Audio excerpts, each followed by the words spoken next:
अस्सलाम वालेकुम नादरीन, आप यूट्यूब चैनल देख रहे हैं। मैं इमरान खान हूँ। हुकूमत के लिए शर्मिंदगी की बात यह है कि उन्होंने कोशिश की लेकिन वो इमरान खान साहब की मुलाकात नहीं करवा पाए जो कमेटी बनी हुई थी मुज़ाकरात करने वाली उससे, और इस पे हुकूमत को शर्मिंदगी हुई है। यानी कमेटी के सामने उन्होंने बड़के मारी कि जनाब आपको हम बुला देंगे इमरान खान साहब से, आप बेफिक्र हो जाएँ, चीज़ें अब ट्रैक पर आ गई हैं, लेकिन वो नहीं मिलवा पाए और उस पर अब हुकूमती कमेटी को शर्मिंदगी भी है। अब अगली जब मुलाकात होगी तो वहाँ पर हुकूमती कमेटी बेबसी के अलावा किसी और चीज़ का इजहार कर नहीं सकती। बहरहाल दबे लफ्ज़ों में बेचारे कह रहे हैं, और वो कुछ लोग ये कह रहे हैं जी इमरान खान साहब अगर स्टेटमेंट ना देते तो चीज़ें आगे बढ़ जाती, कुछ और हो जाता, लेकिन उनका स्टेटमेंट आना, तो इमरान खान साहब ने भी स्टेटमेंट तब दिया जब उनकी मुलाकात नहीं करवाई गई। तो हुकूमत की ये जो नाकामी है, इससे हुकूमत का जो स्टेक है और हुकूमत के जो इख्तियारात हैं उनकी कली खुल जाती है कि हुकूमत के पास किसी किस्म की कोई इख्तियारात नहीं है। फिर एक जेल के अमले की जानिब से एक प्रोपेगेंडे का हिस्सा बना गया कि इमरान खान को मिलने ही कोई नहीं आया। तो इमरान खान साहब ने खुद भी क्लियर कर दिया कि मैंने अपने लोगों को ये कह दिया था कि मुज़ाकराती कमेटी मुझे मिलने आएगी, और मुज़ाकराती कमेटी के नाम दे दिए गए थे जेल की इंतज़ामिया को। जब उन्होंने मुज़ाकराती कमेटी ने किसी को आने नहीं दिया मिलने के लिए या किसी को इजाज़त ही नहीं दी, तो फिर बाहर जेल के खड़े होकर लोगों ने क्या करना था? वो तो मुझे मिलने के लिए आते हैं। तो यहाँ ये बहुत सारे सियासतदानों की तौहीन भी करते हैं, बुलाकर उन्हें घंटों खड़ा कर देते हैं और उसके बाद मुलाकात बाज़-औक़ात करवाते हैं और बाज़-औक़ात मुलाकात नहीं करवाते। लेकिन एक चीज़ और जो इमरान खान साहब ने कही है उसके ऊपर आपको गौर करना चाहिए, वो ज़रा इंपॉर्टेंट है। इमरान खान ने कहा कि मेरे पास अब कोई रास्ता बचा नहीं है कि मैं अपने केसेस को आलमी सतह के ऊपर लेकर जाऊं। तो पाकिस्तान में तो गोली भी चल गई ना, अदालत इंसाफ दे रही थी, कभी नहीं दे रही थी, लेकिन कुछ ना कुछ उम्मीद बाकी थी जब तक कि अदालतें आज़ाद थीं। जब 26वीं आइनी तरमीम के बाद अपनी मर्ज़ी का एक आइनी बेंच बना दिया और हुकूमत ने अपनी पसंदीदा जजेस को उसके अंदर शामिल कर दिया, तो अदलिया से भी उम्मीद ख़त्म हो गई। अब अदलिया से उम्मीद है नहीं, इंतज़ामिया पे कब्ज़ा हो गया है, एस्टेब्लिशमेंट जो है वो इस पॉलिटिकल पार्टी को कुचलने पर लगी है। तो पाकिस्तान में आवाम निकलती है तो उनके ऊपर गोलियां चल जाती हैं। ऐसी सूरत हाल में आलमी सतह पर मामला उठाने के अलावा इमरान खान साहब कहते हैं मेरे पास और कोई रास्ता नहीं है। अब आने वाले दिनों में आप देखेंगे कि जो बरतानिया में होगा, जो अमेरिका में होगा, जो यूरोप में होगा और बाकी मुल्कों में होगा, उसका इम्पैक्ट पाकिस्तान में आएगा। और PMLN के लोग अब ये मानना शुरू हो गए हैं, जावेद लतीफ़ साहब ने कहा, कुछ और लोगों ने कहा कि बाहर से दबाव आ रहा है और दबाव का नतीजा है कि हमें यह कहा जा रहा है कि आप मुज़ाकरात में बैठ जाएं। PMLN के जो अपने करीबी जर्नलिस्ट हैं वो ये दावा करते हैं कि ये जो PMLN है इसका कोई इख्तियार मुज़ाकरात के ऊपर नहीं है। ऐसा नहीं है कि हुकूमत में कुछ लोग कहते हैं मुज़ाकरात करें, कुछ कहते हैं नहीं करें।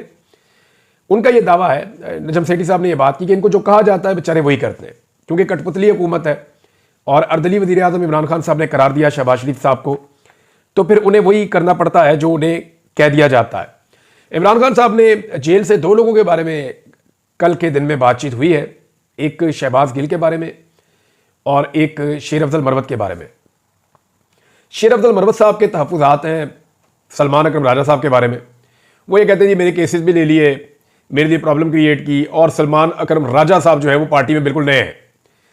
दूसरी तरफ शेर अफजल मरवत साहब भी पार्टी में ज़्यादा पुराने नहीं हैं, ये लगभग एक ही टाइम पे दोनों इस पार्टी में आए। सलमान अकरम राजा साहब भी इलेक्शन से पहले इस पार्टी में मुतहरिक हुए हैं और शेर अफजल मरवत साहब भी इलेक्शन से पहले इस पार्टी में मुतहरिक हुए हैं। ये 9 मई के बाद की बात है जब ये लोग ज़्यादा मुतहरिक हुए पाकिस्तान तहरीक इंसाफ। तो टाइम तो दोनों का एक जैसा है। लेकिन साकिब बशीर साहब ने खबर दी है और वो ये बताते हैं कि उनके बकौल इमरान खान ने कहा कि शेर अफजल मरवत को शोकाज नोटिस जारी किया जाए जो उन्होंने सलमान अकरम राजा से मुताल्लिक बात की है। और अलीमा खान साहब ने कहा कि इमरान खान ने सलमान अकरम राजा को अपॉइंट किया है, उन्होंने वही कहना है जो इमरान खान उन्हें कहेगा। अब आप आ जाए दूसरा बंदा जिसके बारे में इमरान खान साहब ने जेल से बात की, तो अपनी एहलिया के बारे में उन्होंने बड़ा एक स्टेटमेंट जारी भी किया इमरान खान साहब ने अपने ट्विटर अकाउंट के ऊपर। तो आजकल शहबाज गिल साहब पे बड़ा अटैक हो रहा है पाकिस्तान में, और डिफरेंट तरफ से अटैक होता है। पाकिस्तान की मीडिया को भी उनसे शिकवे शिकायतें, वो वहाँ से भी अटैक हो जाता है। कभी उनके खिलाफ कोई औरत कार्ड आ जाता है, कभी उनकी ज़बान को लेकर उनके ऊपर अटैक आ जाता है, कभी लोग कहते हैं वो पाकिस्तान से बाहर क्यों है, कभी कोई उन पर इल्ज़ाम लगाता है कि किसी मखसूस जर्नैल ने उन्हें पाकिस्तान से बाहर भिजवाया था। अब वो शहबाज गिल साहब रोज़ाना पूछते हैं जर्नैल का ना ही दस दो, तो कोई बंदा नाम लेने को भी तैयार नहीं है। तो शहबाज गिल साहब जो है उनके ऊपर बहुत ज़्यादा अटैक हो रहा था, और अटैक होने की एक रीज़न समझ भी आती है कि शहबाज गिल उन चंद लोगों में से एक है जिनके बाहर जाने से पाकिस्तान तहरीक इंसाफ और ओवरसीज़ पाकिस्तानी ज़्यादा मुतहर्रिक हुए वहाँ पर, और इन्होंने हर एक के साथ रब्ता रखा हुआ है। एक बड़ी ज़बरदस्त कोऑर्डिनेशन बनाई हुई है शहबाज गिल ने, और वो कुछ एक्टिविटीज़ करते रहते हैं। कभी अमेरिकन को मिलते हैं, कभी यूरोपियंस को मिलते हैं। बहुत तेज़ी से उन्होंने दौरे भी किए, यूरोप भी गए, इंग्लैंड भी गए, अमेरिका भी गए, हर जगह पे वो आपको दिखाई भी देते हैं।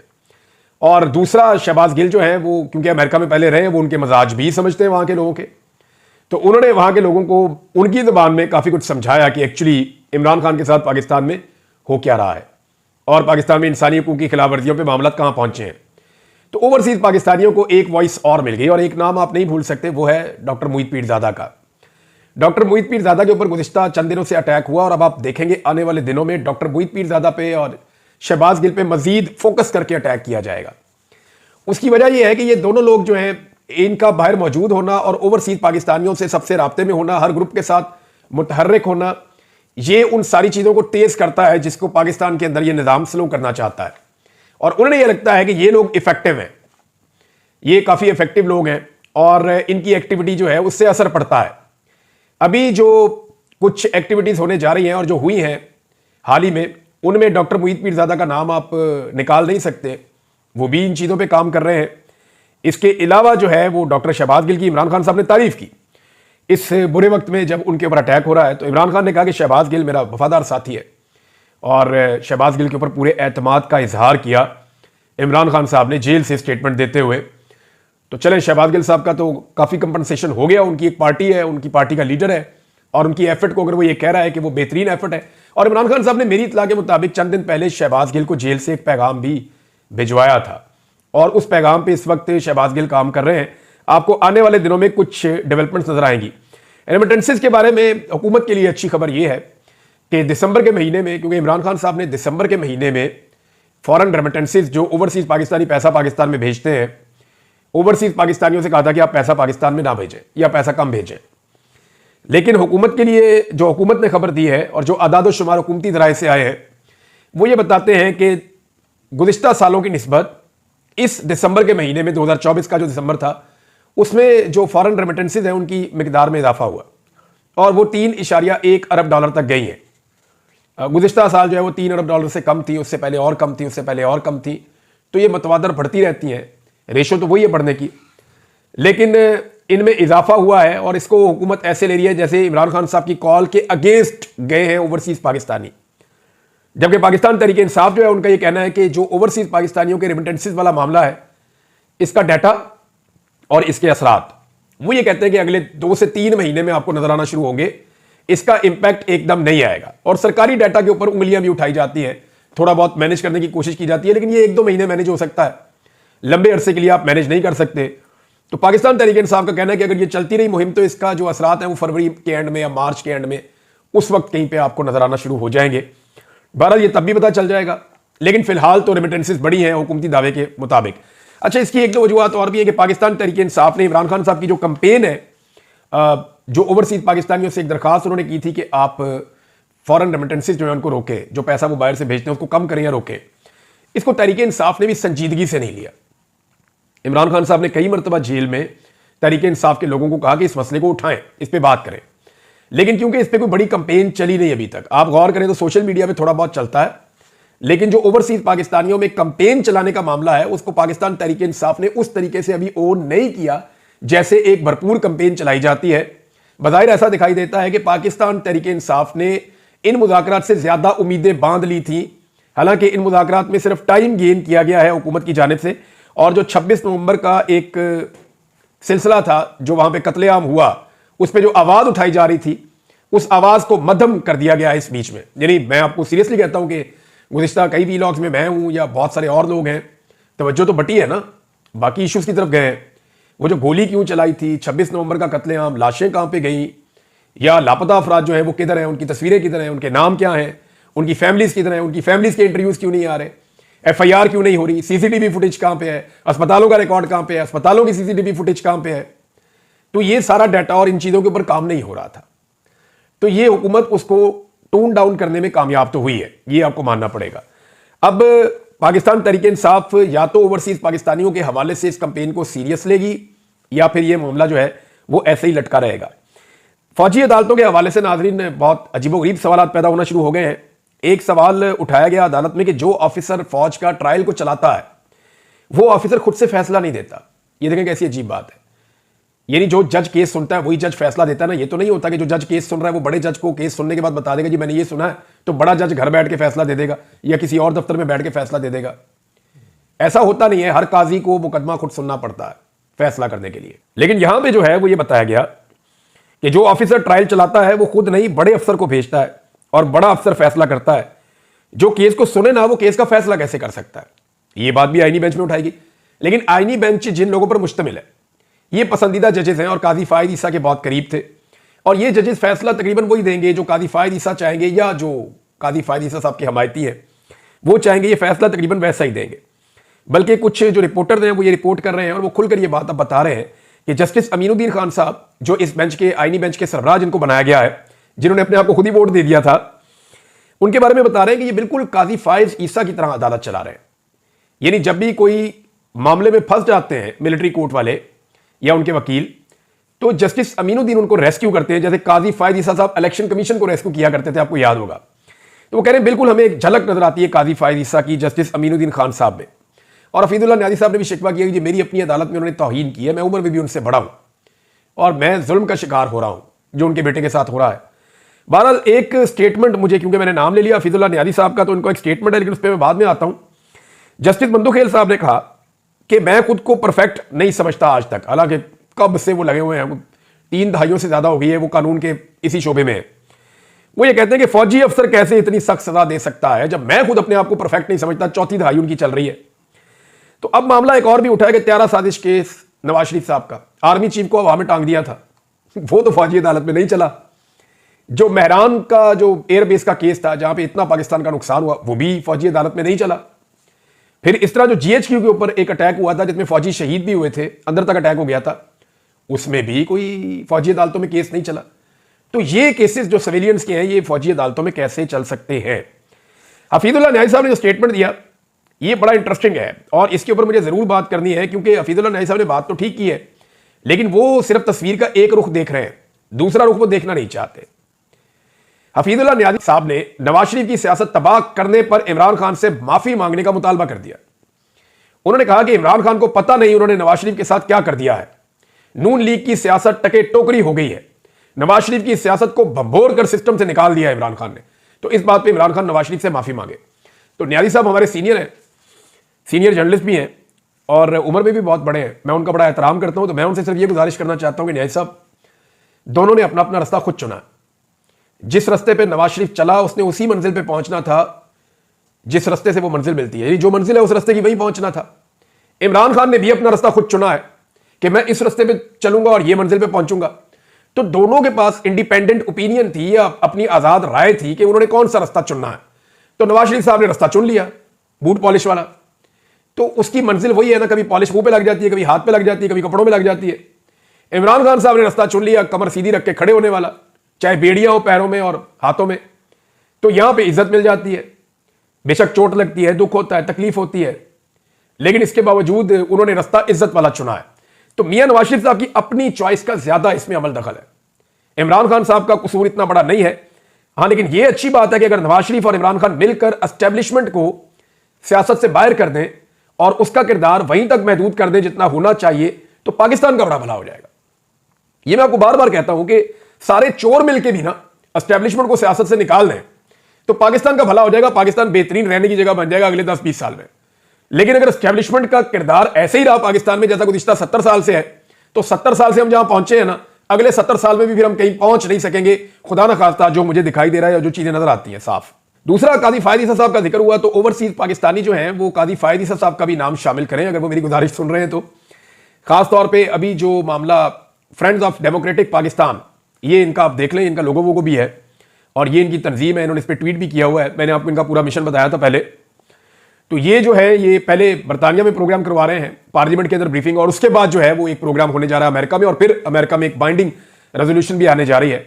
तो इनसे गुजारिश है कि आप काजी फायद ईसा साहब को कैसे भूल सकते हैं। पाकिस्तान में हर जुल्म के अंदर जो बेहतरीन सहूलतकारी की है, बल्ले का निशान छीनने से लेकर लेवल प्लेइंग फील्ड छीनने से लेकर आरओ जो है वो ब्यूरोक्रेट्स को लगाने से लेकर जो जो जुल्म और बर्बरियत हुई उसके ऊपर खामोश रहने से लेकर हर चीज में काजी फायद ईसा ने यह तक कह दिया कि किचन में गर्मी बहुत है और अगर लगती है तो फिर आप यहां पे नहीं खड़े हो, निकल जाओ यहां से, दौड़ जाओ। तो मेरे ख्याल में किचन की गर्मी इतनी ज्यादा है कि काजी फायद ईसा साहब इस वक्त खुद खड़े नहीं हो पा रहे। नाजरीन, कुछ और खबरें हैं और उनमें एक PMLN की तरफ से सोशल मीडिया पे बड़ी वायरल हुई है कि इमरान खान हमें तंग करने के लिए जानबूझकर जेल में बैठा हुआ है। और अब तो पीएमएलएन के लोग कहना शुरू हो गए कि इमरान खान साहब को चाहिए कि जाएं जेल से निकले।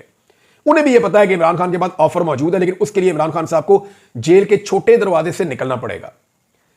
दरवाजा थोड़ा थोड़ा बड़ा कर रहे हैं वो कि ठीक है खान साहब इतना सा झुक के निकल जाए।